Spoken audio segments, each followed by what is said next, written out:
Dear viewers, আজকে দুটি গুরুত্বপূর্ণ নোটিফিকেশন নিয়ে কথা বলবো। গত 1 সেপ্টেম্বর সুপ্রিম কোর্টের টেট ম্যান্ডেটরি রায়ের পরে এই দুটি নোটিফিকেশন খুব গুরুত্বপূর্ণ ইমপ্লিকেশন বহন করে। দুটি নোটিফিকেশন, একটি অন্ধ্রপ্রদেশ টেট নোটিফাই করেছে আর একটি সেন্ট্রাল টেট নেওয়ার জন্য নোটিফিকেশন দিয়েছে। কিন্তু এই দুটি নোটিফিকেশন কেবলমাত্র নোটিফিকেশন হিসাবে ধরলেই হবে না আমাদের, কারণ এর মধ্যে লুকিয়ে আছে সুপ্রিম কোর্টের যে টেট ম্যান্ডেটরি রায় তার বাধ্যবাধকতা কিভাবে দেখছে অন্যান্য স্টেট বা সেন্ট্রাল গভর্নমেন্ট, তার একটা ইমপ্লিকেশন এখানে পাবেন। এছাড়াও আরেকটা জিনিস নিয়ে বলবো যে যাদের টেট সার্টিফিকেট আছে, এক্সিস্টিং যারা টেট সার্টিফিকেট হাতে নিয়ে বসে আছেন, তো তাদের সেই টেট কতদিন ভ্যালিড থাকবে, সেন্ট্রালি বা এনসিটি সে সংক্রান্ত কী নির্দেশ দিয়েছে সেটা নিয়েও বলবো, এবং এই দুটি নোটিফিকেশনের বর্তমান প্রেক্ষাপট বিশ্লেষণ করব। কারা বসতে পারবেন, কারা পারবেন না, বয়স সীমা কত, সেগুলো নিয়েও আলোচনা করব। তো সেই কারণে পুরোটা দেখতে থাকুন, না হলে কিন্তু অনেক খবর মিস করবেন। প্রথমেই আমি যেটা বলি, অন্ধ্রপ্রদেশ টেট নিচ্ছে, তাদের নোটিফিকেশন হচ্ছে নম্বর 24/10/2025, অর্থাৎ আজকেই এটি নোটিফিকেশন হয়েছে।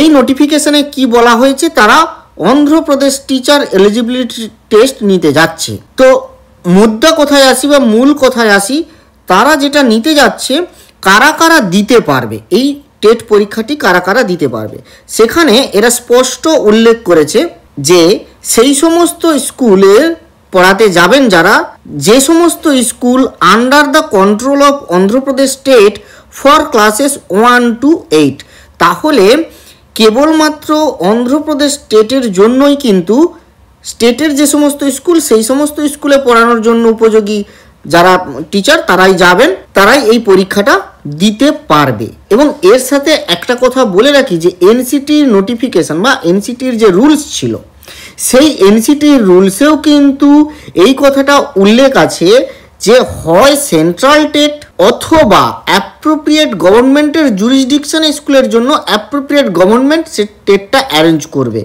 অর্থাৎ ওয়েস্ট বেঙ্গলের জুরিসডিকশনে বা ওয়েস্ট বেঙ্গল গভর্নমেন্টের আন্ডারে যে সমস্ত স্কুল আছে তার জন্য ওয়েস্ট বেঙ্গল স্টেট যে টেট পরীক্ষাটি অ্যারেঞ্জ করবে সেটিতেই কিন্তু বসতে হবে, নতুবা আপনি কিন্তু সেন্ট্রাল টেটেও বসতে পারেন।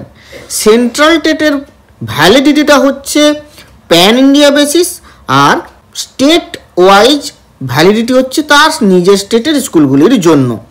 সোজা কথা এইটি, অর্থাৎ অন্ধ্রপ্রদেশ স্টেটে অন্ধ্রপ্রদেশের টিচাররাই বসতে পারবেন। এক্সিস্টিং টিচারের কথা কিছু বলেছে, তো আমরা দেখে নিই এর ভেতরে যেটা বলা হয়েছে এইখানে, যে দেখুন TET for in service teachers এখানে খুব ভালো করে উল্লেখ করা হয়েছে, এবং এখানে এটা বলা হয়েছে যে as per the judgement of the honourable supreme court of India in civil appeal number 1385/2025, in service teachers who were recruited prior to the enactment of the RT Act and having more than 5 years must qualify the TET.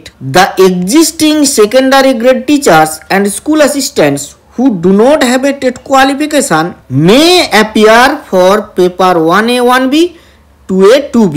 এই B গুলো হচ্ছে special স্কুলের জন্য, আর এ গুলো হচ্ছে normal general স্কুলের জন্য। ঠিক আছে, তাহলে দেখুন অন্ধ্রপ্রদেশ কিন্তু এই যে টেটটা করতে যাচ্ছে তাতে কিন্তু ইনক্লুড করে নিচ্ছে সমস্ত ইন সার্ভিস টিচার্সকে। তাহলে অন্ধ্রপ্রদেশ কিন্তু কোনো ডিবেটে যাচ্ছে না। তবে এখানে একটা কথা বলা হয়েছে মে অ্যাপিয়ার, অর্থাৎ তারা চাইলেও করে নিতে পারে, তারা অ্যারেঞ্জ করছে এবং তারা চাইলেও করে নিতে পারেন। তাহলে তাদের আমরা ধরে নিচ্ছি তাদেরকে করতে হচ্ছে বা করতে হবে বা তারা সবাই করবেন।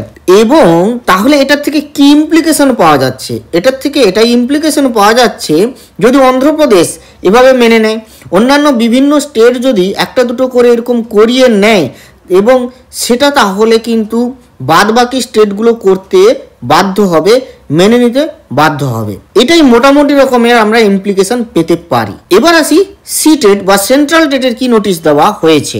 এই নোটিশটাও কিন্তু 24 October 2025। The central board of secondary education will conduct the 21st edition of central teacher eligibility test on 8th February 2026. Paper 1 and Paper 2. The test will be conducted in 20 languages in 132 cities all over the country. তাহলে টেস্টটা কিন্তু 20 ল্যাঙ্গুয়েজে হবে, 132 সিটিজে হবে। তাহলে এখান থেকে একটা ইমপ্লিকেশন পাওয়া যাচ্ছে যে এই সিটেটে কিন্তু সমস্ত স্টেটের টিচাররাই বসতে পারবে। তবে এর ডিটেলড নোটিফিকেশন পাওয়ার পরে এটুকু বোঝা যাবে যারা ইন সার্ভিস টিচার তারা বসতে পারবে কিনা। কারণ দেখুন, ইন সার্ভিস টিচারদের ক্ষেত্রে বয়স একটা ম্যাটার। আমার বদ্ধ ধারণা যে এই পরীক্ষাতে ইন সার্ভিস টিচারদের জন্য যে এজ লিমিট সেটাকে রিল্যাক্সেশন করা হবে, অর্থাৎ তারা বসতে পারবেন। কারণ যেহেতু এরকম একটি জাজমেন্ট এসেছে এবং সবাইকে টেট করে নিতে হবে, তাই এখানে নিশ্চিত ইন সার্ভিস টিচাররা বসতে পারবেন, এরকমই বন্দোবস্ত থাকবে বলে আমার মনে হয়। তবে ডিটেল নোটিফিকেশন না আসা পর্যন্ত কিছুই বলা যাচ্ছে না। আমরা তো অনেক নিয়মের কথা বলছি, লয়ের অনেক লুপ হোলের কথা বলছি, কিন্তু মেন যে অথরিটিজ, সে অথরিটি যদি এগুলোকে না পাত্তা দেয় তাহলে কিন্তু কারোর কিছু করার নেই। তাই সমস্ত টিচারদের এখন ভাববার সময় হয়েছে তারা কি করবেন।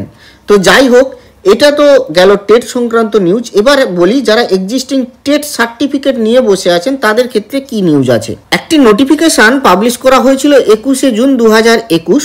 সেখানে একটা কথা বলা হয়েছে, আসলে এই টেটের যে ভ্যালিডিটিটা ছিল আগে ম্যাক্সিমাম 7 ইয়ার্স একটা ভ্যালিডিটি ছিল, এটা কিন্তু সমস্ত টেটের কথাই বলা হচ্ছে, শুধুই সি টেটে নয়, যে কোনো স্টেটের টেটের কথাও বলা হয়েছে। কারণ এখানে যেটা বলা হচ্ছে সেটা হচ্ছে অ্যাপ্রোপ্রিয়েট গভর্নমেন্ট।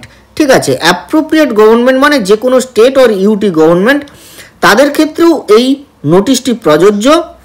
তাদের ক্ষেত্রে এই ভ্যালিডিটিটাকে কি করা হয়েছে না, লাইফ টাইম ভ্যালিডিটি করে দেওয়া হয়েছে। অর্থাৎ আর এখন থেকে 7 ইয়ার্স নয়, এখন লাইফ টাইম ভ্যালিডিটি। এবং কথা উল্লেখ করা হয়েছে যাদের টেট সার্টিফিকেটে ভ্যালিডিটি উল্লেখ করা আছে তাদেরও এই ভ্যালিডিটিটা লাইফ টাইম ভ্যালিডিটি হয়ে যাবে। এই ছিল আজকের টেট সংক্রান্ত নিউজ। নোটিফিকেশান যেগুলো বেরিয়েছে সে সংক্রান্ত বললাম। এবারে ডিটেল নোটিফিকেশান এলে সিলেবাস বা এলিজিবিলিটি ক্রাইটেরিয়া এগুলো কি হবে সেগুলো নিয়ে পরে ভিডিওতে আসবো। ভালো থাকবেন, সুস্থ থাকবেন, ধন্যবাদ।